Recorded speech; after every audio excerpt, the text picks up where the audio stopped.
3월 14일 오늘 뭐 화이트데이라고 하는데 그 파이데이라는 말도 있어요. 파이데이 파이 왜 파이데이인지 아시겠죠? 3.14 원주율. 원주. 예, 원주율 파이. 그래서 뭐 이공계나 수학 전공하시는 분들은 파이데이라고 부른다. 파이를 먹는다고도 합니다. 일단 먼저 공지 드릴게요. 내일은 네, 패스하겠습니다. 내일 두 분 교육 가셔야 되고 교육 가시기에 좀 마무리하실 것도 있으실 거고. 예, 그래서 또 좀 요즘 좀 이거 다음 주 그거 화요일에 의장님 보고 드릴 것 때문에 바쁘신 것 같아서 내일은 생략을 하겠습니다. 글 고르기가 좀 들쭉날쭉해. 어저께는 좋은 글들이 많았는데 오늘은 또 영 없더라고요. 그리고 선거 시즌이다 보니까 거의 모든 일간지에 실리는 사설과 칼럼의 거의 한 80%는 다 정치 관련 얘기들이거든요. 그래서 좀 중립적이고 그런 글들을 찾기가 쉽지가 않아서 네, 오늘은 마침 AI에 관한 게 두 건이 있어서 한번 좀 생각을 해보면 좋겠다 싶어서 이걸 메인으로 하겠습니다. 읽어보셨죠? 네, 읽어보셔야 됩니다. 네. 이 어제도 우리가 잠깐 좀 다뤘던 것 같은데요. 자, 참고로 이 문화일보 칼럼도 그렇고 세계일보 이 짧은 칼럼도 그렇고 어떤 솔루션을 제시하지는 못했어요. 왜 못했을까요? 야, 지금 미지의 세계인 거예요. 이게 어떻게 이게 진짜 괴물이 될지 아니면 착한 종이 될지도 알 수가 없고 이 AI 발전이 어디까지 갈지도 지금 예측을 하겠지만은 정확하게 진단을 내리고 그것에 대한 어떤 해법이나 대안이나 대책을 제시하는 수준까지 못 가고 있는 거예요. 그래서 이 두 글 모두 다 어떤 우려를 나타내는 정도 해서 솔루션 제시를 못했다는 게 한 가지 특징이고 문제 의식을 던진 거예요. 좀 우리가 좀 고민해 봐야 된다. 어제 우리가 이제 에고 셀프 글에서도 나왔잖아요. 중요한 건 뭐냐면은 어제 글도 그렇고요. 오늘 문화일보도 마찬가지고 세계일보도 마찬가지고 결국 결론은 하나예요. 인간이 AI와 동반을 해야 된다. 이 동반자라는 표현을 자꾸 썼는데 결국은 통제를 해야 된다는 거죠. 어차피 AI도 하나의 도구에 불과한 거란 말이에요. 돌도끼나 무슨 뭐 무기나 컴퓨터랑 똑같이 뭐 AI가 이제 컴퓨터에서 시작이 된 거지만 인간이 AI를 통제해야 된다는 걸 전제로 하고 있다는 걸 생각을 하시면 될 것 같아요. 근데 알 수가 없는 거예요. 지금 이게 어디까지 갈지. 그죠? 첫 번째 글은 뒤에 글은 이제 멸종까지 얘기를 하고 있지만 이제 첫 번째 글은 그보다 좀 더 가벼운 단계로 이거 혹시 유튜브 같은 데서 보셨을지 모르겠어요. 저도 몇 개 봤는데 첫 단락에서 30년 전에 프레디 머큐리가 이제 그 유명한 그룹 퀸의 리더입니다. 보컬이죠. 그 보헤미안 랩소디나 이제 그 유명한 노래들 있잖아요. 퀸의 프레디 머큐리 양성애자였어요. 에이즈로 죽었습니다. 프레디 머큐리가 30년 전에 세상을 떠났어요. 그런데 지금 아이유의 노래를 부른다는 거죠. 임재범이 뉴진스의 하이보이를 흥얼거린다. 상상이 아니다. 유튜브에 엄청 많습니다. 이게. 그럼 두 번째 단락으로 가서 좀 더 구체적인 현황을 갖다가 이제 다 이제 좀 사례를 갖다 다 이제 하나씩 다 언급을 한 거예요. 첫 번째 단락이 어떻게 보면 주의 환기, 도입부의 어떤 주의 환기라면 요즘 뭐 유튜브 보는 사람들이 이거 한 번씩은 접했을 영상이니까 쇼츠 영상으로도 접했을 거니까 주의 환기를 하고 두 번째 단락에서는 좀 어떤 현상, 현황, 이 현상의 현황을 갖다가 설명을 했죠. 그리고 이제 분석부터 할게요. 세 번째 단락에서는 이런 현상에 대한 이제 분석을 본격적으로 하는 거예요. 근데 이 분석을 두 단계로 했습니다. 첫 번째 단락에서는 이게 정말 어마어마한 뭐 지각 변동이란 말이 나오죠. 크고 충격적이고 지각 변동이 될 만한 사건이다. 근데 이제 하지만 다음에서 우려를 이제 얘기를 하기 시작하는 거예요. 문제를 제기한 거죠. 이게 지금 제목부터 그렇잖아요. AI 커버 언제까지 노릴까? 이게 놀이로 안 끝난다는 얘기예요. 이게 결국 이게 범죄로 가고 뒷글 같은 경우는 인류 멸종이라는 무시무시한 얘기가 나왔잖아요. 그러면서 이제 하나, 둘, 셋, 네 번째 단락에서는 본격적으로 우려를 얘기를 하는 거예요. 걱정스럽다. 마지막 단락까지. 그래서 어떤 구체적인 답을 제시하지는 못했지만 그런 우려 자체를 던짐으로써 우리가 좀 고민을 해봐야 된다. 생각을 해야 된다는 얘기를 하는 거죠. 다시 이제 본문으로 와서요. 이제 두 번째 단락 같은 경우는 그쵸. 이게 문제는 뭐냐면은 2, 3분 만에 한 곡을 갖다가 뚝딱 맞는다는 거죠. 자, 이 재밌는 표현이 뭐냐면 두 번째 단락의 첫 번째, 두 번째 문장의 뒷부분 보시면 흥미 플러스 용이성, 흥미에다가 용이성을 더하니까 폭발적으로 확산한다는 거죠. 흥미, 사람들이 본단 말이에요. 근데 또 만드는 것도 쉬워. 그러니까 이게 막 이제 막 터져 나오는 거예요, 지금. 그죠? 흥미와 용이성, 이런 거 좀 유심히 볼 만합니다. 이게 모든 게 다 그런 것 같아요, 뭐. 어떤 인간의, 그러니까 뭐 이런 표현도 가능할 것 같아요. 돈을 벌고 싶으면 사람들의 흥미를 끄는 것. 근데 또 내가 쉽게 할 수 있는 거면 그냥 앉아서 버는 겁니다. 그죠? 그런 거죠. 흥미의 용이성. 그러니까 흥미하고 용이성이 결합됐을 때 확산의 속도가 빠르고 그 다음 단락도 다음 문장도 좀 유심히 볼 필요가 있어요. 의외성이 클수록 대중의 감흥도 뜨겁다. 이제 어떤 컨텐츠 자체가 제가 봤을 때는 어느 정도 포화 상태 이런 것 같아요. 약간. 그래서 표절 얘기가 나오고 베끼기 얘기가 나오는데 이럴수록 컨텐츠의 어떤 포화성이, 그러니까 컨텐츠의 포화성이라는 게 이런 거예요. 그러니까 뭐 음악이건 문학이건 뭐 모든 대중예술이 이제는 다 거기서 그 나물이 그 밥이라는 거죠. 어떻게 보면은. 그래서 예능 프로 같은 경우도 새로운 컨셉, 어떤 파격적인 뭔가 기존의 틀을 깨면 어쨌건 간에 돈 버는 겁니다. 성공하는 거죠. 그래서 의외성이 클수록 당연히 대중은 더 뜨겁게 반응을 하겠죠. 그래서 이제 구체적인 사례를 얘기했어요. 앞에 말한 그 프레디 머큐리 이재범만이 아니라 뭐 요새 이 노래가 인기래요. 밤양갱. 저 솔직히 아직 못 들어봤습니다. 근데 이 노래 때문에 할배들의 간식이었던 밤양갱이 MZ세대들이 핫한 간식이 됐답니다. 밤양갱을 갖다가 돌아가신 김광석부터 해가지고 다 불렀대요. 만화 캐릭터 보노보노까지. 또 재밌는 게 뭐 옛날에 그 장기하 가수 장기하가 이제 아이유하고 잠깐 사귀었었죠. 장기하가 작사 작곡한 건데 이걸 또 아이유가 커버한 게 반응이 제일 좋았다. 근데 아이유가 직접 부른 게 아니겠죠. AI가. 그래서 이런 망상도 드는 것이다. 이제 마지막 단락에 망상이란 말도 나옵니다. 글을 보실 때 이렇게 따옴표 친 단어들 있잖아요. 망상에 따옴표 쳤죠. 따옴표 친 단어들은요. 이거 글 쓴 사람이 의도적으로 친 거예요. 주목해서 보세요 이런 뜻이에요. 왜냐? 이 망상이라는 단어가 마지막 단락에도 중요하게 등장을 하기 때문에 그런 거거든요. 그러니까 이렇게 따옴표 친 단어는 유심히 보라는 뜻입니다. 그래서 이제 이 망상 중에서 한 가지 예를 든 거예요. 보수적인 정치인이 부르는 민중가요. 민중가요가 뭐냐면은 두 분 잘 모를 수도 있는데 쉽게 얘기하자면 이제 어떤 그 시위 현장에서나 옛날에 학생 운동하거나 이제 노동 운동하거나 이럴 때 시위 현장에서 부르는 약간 그런 노래들입니다. 전투적인 노래들이에요. 자, 북한이 김정은의 애국가를 부른다. 아, 기가 막히죠? 가로치고 이미 누군가 만들었을지도 모른다. 자, 그러면서 이제 그 다음 단락에서 이런 현상에 대한 분석을 본격적으로 한 거죠. 단순히 이제 이게 알파고하고 이세돌이 바둑 시합을 한 게 벌써 이게 7년 전입니다. 제가 2015년도로 기억하거든요. 8년 전이에요. 8년 전 뭐야? 9년 전. 거의 10년 돼 가요. 알파고 이세돌. 이세돌 아시죠? 예, 바둑 잘 두는 사람입니다. 근데 인공지능이 이세돌 갖다 이겼습니다. 물론 이세돌이 한판 간신히 이기긴 했어요. 자, 그리고 AI가 소설을 쓰는, 저 개인적으로는 굉장히 충격으로 와닿는 건데, AI가 소설을 쓰는 이 거대하고 단편적인 이벤트와는 다르다. 그러니까 이세돌하고 알파고 붙었거는 그냥 단편적인 이벤트였어요. 그냥 원포인트 이벤트였단 말이죠.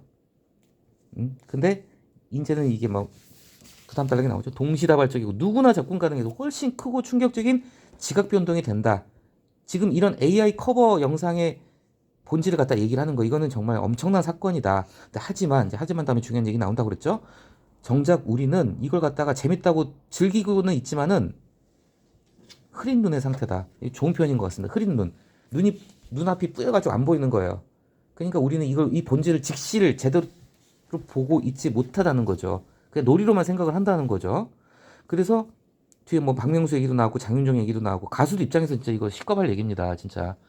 굳이 내가 노래를 하지 않더라도 AI가 내 목소리를 갖다가 목소리의 어떤 파장이나 이런 걸 갖다가 소리색을 갖다 따가지고 그럼 솔직히 가수가 돈 받으면서 라이브 공연할 이유가 없어져 버리거든요.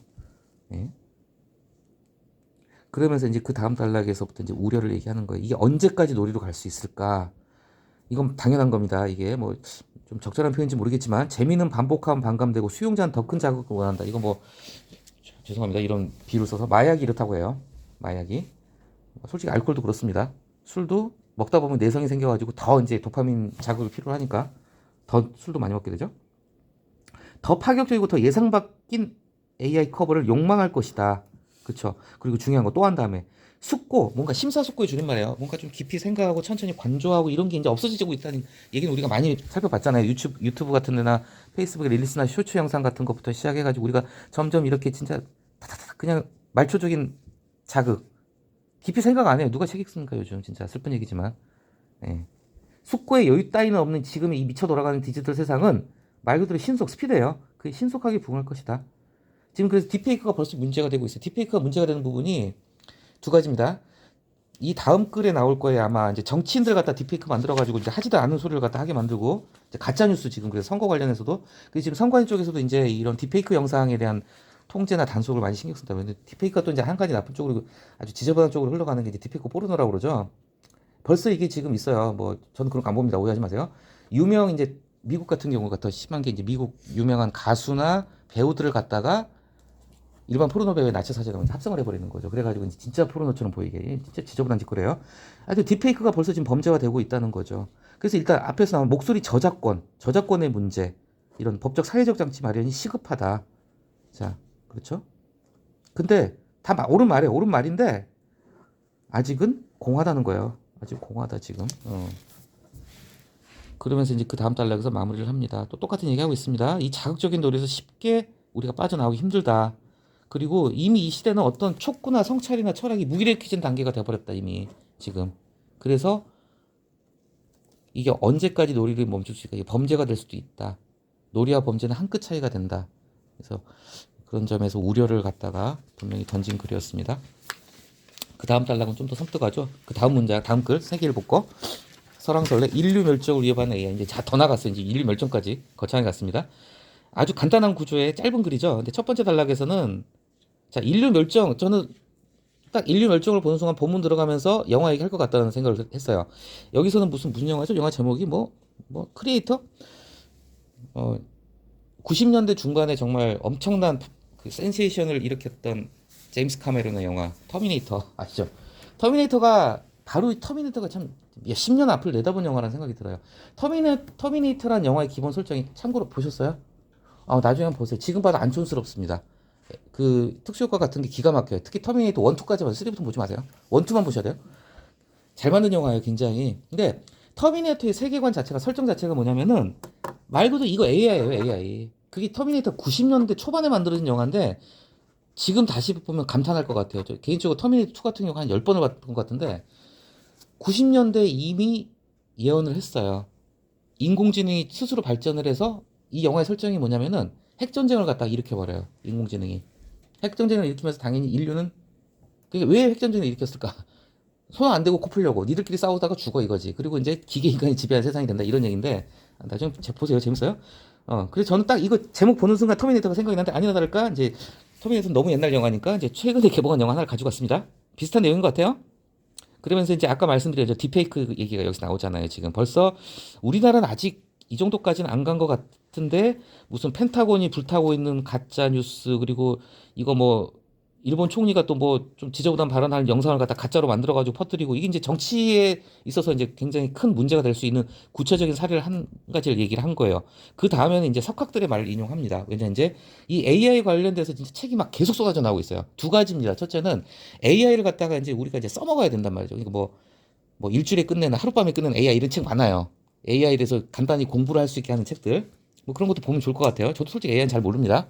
이과 쪽이 아니라서. 근데 이제 이런 어떤 앞날을 내다보는 석학들이죠. 교수들은 이제 이 진짜 우려를 던진다 이거죠. 나오죠. 무슨 교수 토론토대도 나오고요. 끔찍한 얘기들이 나옵니다. 10년 안에 인간을 죽이는 로봇 나올 것이다. 핵무기와 같은 힘을 갖고 있다. 어떤 사람은 이런 말도 했다죠. 평생 해온 AI 연구를 후회한다. 인류가 이미 판도라 상자를 열어버렸다는 얘기도 있어요. 지금 건드리지 말았어야 될 영역인데 건드려버렸다는 얘기도 나옵니다.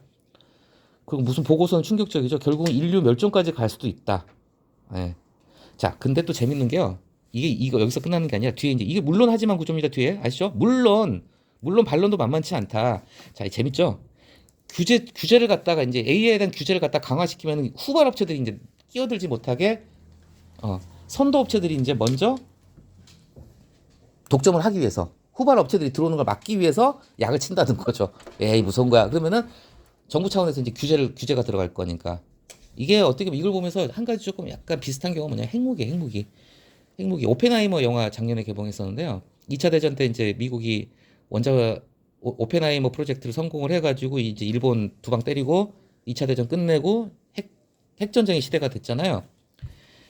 핵무기를 갖다가 이게 참 웃기는 거예요.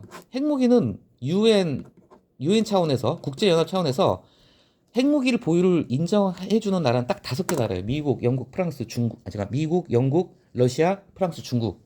미영, 푸, 중러 딱 5개 나라만. 이 5개 나라가 또 유엔 안전보장이사의 상임이사국이에요. 그러니까 먼저 만든 얘네 너네까지는 봐줄게. 근데 이 이상은 안 돼. 이 이상은 안 돼. 그러니까 북한이 반발하는 게 이런 거예요. 북한이나 이란이 반발하는 게 그런 게 어딘지. 니네만 해? 우리도 만들 거야. 이게요 좀 이런 말하면 잡혀가진 않겠죠? 정말 뭐랄까 공정함을 놓고 본다면요 북한이 이런 말 틀린 거 아니에요. 자위권 차원에서 자기들도 만들 수 있는 거예요 얼마든지. 근데 이게 그러니까 이거 비슷한 거 해가고 AI도 먼저 치고 나간 걔들만 딱 독점을 하겠다. 우리 이유는 안 돼. 위험하니까. 비슷한 논리입니다. 해가고. 자, 물론 반론도 만만치 않다. 뭐 어쩌고 저쩌고. 자, 그런데 하지만 어디 앞에 넣으면 될까요? 하지만 AI 등장이 나는 생각한다. 거기 앞에 이제 하지만이 들어가는 거. 물론 반론도 만만치 않다. 견해도 있다. 하지만 그러니까 반론도 한번 소개를 해주는 거예요. 그래야지 글의 설득력이 더 높아지니까요. 근데 하지만 자, 잘 썼어요. 나는 생각하다, 고로 존재한다는 데카르트의 이 유명한 명제에 의문을 던지고 있다. 이걸 이렇게 한번 생각해 보십시다. 나는 생각한다, 고로 존재한다. 이 화두를 던진 게 이 생각이라는 것의 본질이 뭔지를 갖다가 저도 이걸 갖다가 제가 어줍지 않게 풀어서 설명할 정도의 식견이 없지만 한번 생각을 해보세요. 생각이라는 걸 갖다 과연 사람만 할 수 있는 건가? 인공지능도 결국 사고하는 존재거든요. 생각하고 사고하고 한자말하고 똑같은 한자말인데 좀 약간 다르게 생각해 보세요. 그러니까 기계적인 어떤 수식의 계산에 의해서 AI가 하는 생각하고 인간이 이렇게 생각하시면 될까요? 인간이 하는 사고방 생각과 AI의 사고가 같은 것일까? 이게 본질적으로 같은 거라고 봐야 될까? 생각이란 게 뭘까? 하는 질문을 던지는 거예요.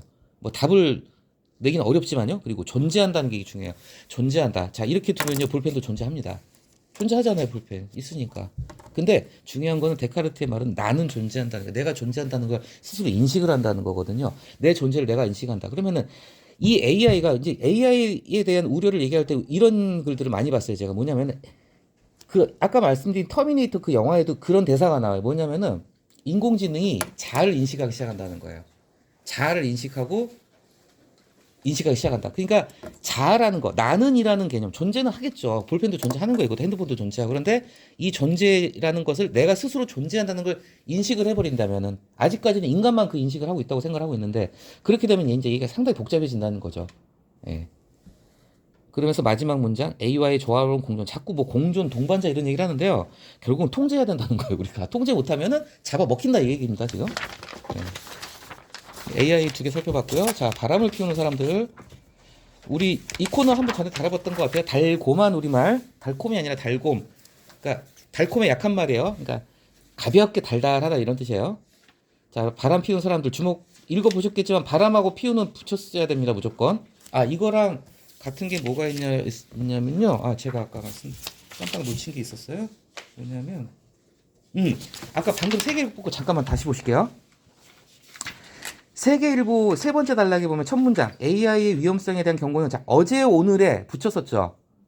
어제하고 오늘은 별개 단어니까 원래는 띄었어야 돼요. 근데 어제 오늘 이거는 여기서 말하는 바람 피우는 똑같이 붙어버린 거예요. 그냥 이 말이 하나 일이 붙어버린 거죠. 한 말처럼 그냥 그 자체가 어제 오늘 그냥 요 근래 일이 아니다 이런 식으로 엊그저께 우리 비슷한 거 봤죠. 뭐 조건 없이 뭐 없이 그리고 뭐가 없이는 뭐 없이였죠. 하나 있었던 건데 갑자기 생각나네요. 이렇게. 그래서 바람 피우는도 붙였어야 되는 겁니다. 자, 아, 이것도 상당히 이런 기법의 글들이 있어요. 딱 감탄사 한마디로 첫 단락을 끝내버리는 거예요. 이 주목 시선 끄는 효과 있습니다. 자, 옛 어른들이 보면은 기가 막히게 이혼을 갖다가 뭐 저는 이런 예능 프로는 잘 안 보는데 아주 그냥 우후죽순처럼 쏟아져 나오나 봐요. 진짜 옛날엔 그러셨대요. 뭐 저도 이 세대는 아닙니다만 얼굴도 못 보고 결혼하신 분들이 있었답니다. 옛날에 우리 할아버지쯤 세대 할아버지 그 이상 증조 할아버지. 자, 근데 이제 이혼이 더 이상 뭐 이혼은 이제 뭐 흉도 아니고 오히려 당당하게 돌싱이란 말 유행하는 것처럼 예, 이혼은 뭐 아니 좀 그렇게 생각을 해요. 아니 남녀가 사귀다가 헤어지는 거하고 똑같죠. 결혼했다 이혼할 수 있어요. 그렇죠? 그렇죠. 그러니까 이제 이혼이라는 프로가 많이 나온다는 거예요. 이제 세 번째. 아, 아직 미혼이신 분들은 이 세 번째 단락을 특히 오늘 잘 기억하시기 바랍니다. 이게 참 보통 일이 아니죠, 진짜로. 참, 지금 저도 처음 보는 표현들인데, 발열로 시작해서 가볍게 열이 났다가 나중에 이제 몸살이 걸린다는 거예요. 그리고 전쟁터에 나갈 때 한 번, 바다에 나갈 때 두 번, 결혼할 때 세 번 기도하라. 3개월 사랑하고 3년 싸우고 30년 참는다. 아, 이게 너무 공감이 됩니다, 진짜.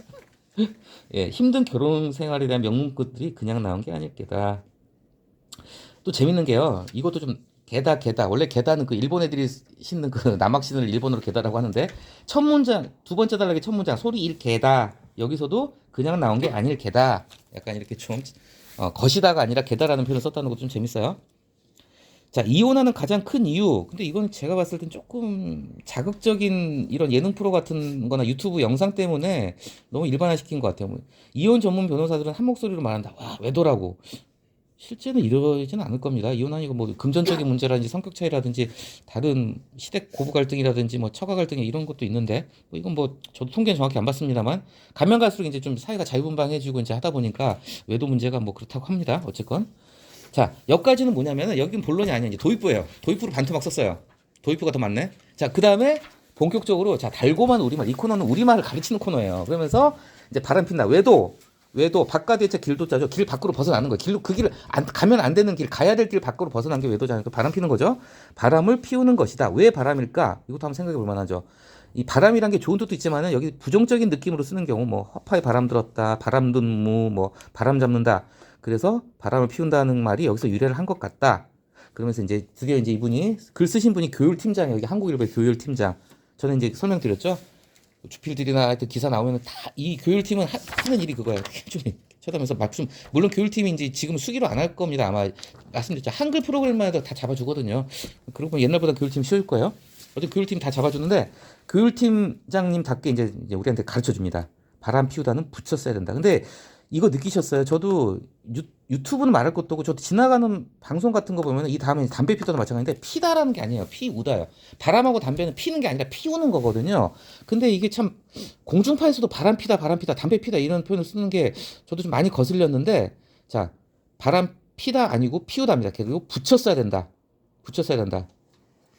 이거 자체가 하나의 관용어로서 붙어버렸기 때문에 바람 피우다. 뭐 이렇게 붙였어야 되나? 담배도 마찬가지입니다. 담배도 사람들이 이게 피다라고 하는 경우가 굉장히 심지어는 메이저급 신문 기사인데 불구하고 신문 기사에 담배 피다라는 거 되게 여러 번 봤거든요. 속으로 저는 그 생각이에요. 이게 교육팀에서 제대로 체크도 안 했나? 이것도 모르냐 기자가 이런 생각이 하는데 담배도 피는 게 아닙니다. 피우다입니다. 이게 마찬가지로 재롱, 게으름, 소란, 고집 다 피우는 거죠. 마지막 단락. 근데 이 글이 참 재밌는 게 뭐냐면 첫 번째 단락에서 이제 어떤 결혼 생활에 관한 얘기도 막 재밌게 하다가 중간에 살짝 바람 피우는 것의 표준어법을 또 가르쳐 주고 마지막에서는 또 결혼 얘기를 이제 끝냈어요. 결혼은 판단 부족, 이혼은 인내심 부족. 제가 결혼에 관한 격언 중에서 제일 인상 깊게 본 게 이거예요. 아직 미혼이신 분들은 정말 참고하셔야 됩니다. 결혼하기 전에는 두 눈을 부릅뜨고 일단 결혼하고 난 다음에 한 눈을 감고 살아라 이래요. 결혼하기 전에 두 눈을 부릅뜨고 진짜 이거 검증을 해야 돼. 근데 어차피 결혼해버렸으면 그냥 한 눈 감고 살아라. 그냥. 예, 그렇죠? 있을 때 잘해라는 오래전 유행가 떠오른다. 재밌는 글이었습니다. 마지막으로요.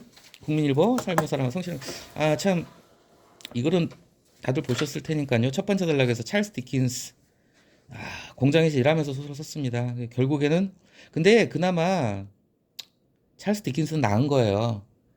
제가 알기로는 이거 살아 있을 때 그래도 인정받은 겁니다. 근데요, 그런 작가들 많습니다. 살아생전에는 진짜 빛을 못 보고 죽고 나서야 그게 작품이 재평가가 되고 이런 작가들 굉장히 많습니다. 상당히. 예.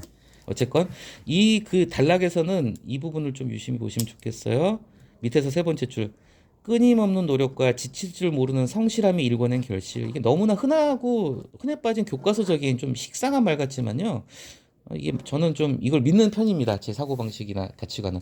오늘 또 아침에 뉴스 보니까 비트코인이 드디어 1억을 돌파했어요. 그래서 지금 비트코인 벼락부자들이 이제 탄생을 했습니다. 코인 몰빵 투자해가지고 재미 보는 사람. 근데 이거 진짜 이거 저는 이 얘기를 하고 싶어요. 코인은요. 한 명 버는 사람 나오죠 당연히. 한 명이 벌면요 10,000명이 있는 구조입니다. 전 그렇게 봐요. 주식하고 또 달라서. 어쨌건 간에 그런 일확천금 벼락부자 이런 걸 갖다가 이제 특히 젊은 층이 꿈꾸는 그런 세상인데 또 어떻게 보면 기성세대 책임져. 기성세대가 사회를 이따위로 만들어 놨기 때문에 개천에서 용이 안 나니까 이제 그런 걸 노리는 거죠. 근데 그런 코인이 이렇게 세상 속에서도 저는 이 끊임없는 노력과 지칠 줄 모르는 성실함이 아직까지는 나름의 가치가 있다고 저는 제가 구닥다리인지 모르겠지만 그렇게 생각합니다. 언젠가는 그다음 이제 두 번째 단락 저는 참 이걸 고른 이유가 뭐냐면은 자 끊임없는 노력과 지칠 줄 모르는 성실함을 갖다 얘기를 하고자 하는데 이걸 갖다가 어떤 사례를 들어서 뭐 표현을 할까? 여러 가지가 있을 거예요. 뭐 영화의 한 편을 가지고 올 수도 있을 거고요. 소설의 한 대목을 가지고 있을 수도 있고 아니면은 실제 뭐 자수성가한 어떤 유명한 CEO의 일대기를 소개할 수도 있고 여러 가지가 방법이 있을 텐데 자연에서 가져왔다는 게 참 마음에 들었어요. 산수 위에 노란 꽃봉오리를 보면서 옥수수, 뭐 은행나무. 자 여기서 이제 다 읽어보셨겠죠? 중간에 나무에 빠르고 느리다는 개념이 존재할까? 존재 안 하죠. 우리가 봄, 여름, 가을, 겨울 봄, 여름, 가을, 겨울 그럼 우리는 흔히 이렇게 생각을 합니다. 봄이 먼저고 빠르다는 생각을 하죠. 근데요, 그런 게 어디 있어요? 인류가 세상이 처음 시작됐을 때, 하나님이 세상을 처음 만드셨을 때 겨울부터 시작했을 수도 있는 거예요. 우리가 이제 1월이 겨울이고 뭐 이제 3월이 봄이 그러다 보니까 고정관념으로 봄, 여름, 가을, 겨울의 순서가 머리 박혀 있으니까 봄이 먼저고 가을은 늦다고 생각하는데, 봄하고 가을은 어느 게 빠르고 늦고 없어요, 이거. 어차피 계속 돌고 돌고 도는 거지, 그죠? 어. 근데 어쨌건 나무에 빠르고 느리다는 개념 없다. 그리고 나무는 서로를 절대 시샘하거나 질투하지 않는다. 이건 다른 어디 유명한 뭐 하여튼 수필 같은 데 있습니다. 나무는 절대 자기 옆에 꽃하고 나무는요 절대 자기 옆에가 먼저 피는 걸 갖다 시샘을 안 합니다. 시샘할 이유가 없어요. 자, 마지막 문장이 참 멋있죠. 그러니까 두 번째 단락 마지막 문장. 각자의 때를 기다리며 하루하루 충실하게 살아갈 뿐이다. 제가 잠깐만 이제 좀 개인적으로 좀 인상 깊게 봤던 걸 설명을 드릴게요. 좀 개인적인 얘기들이 죄송합니다.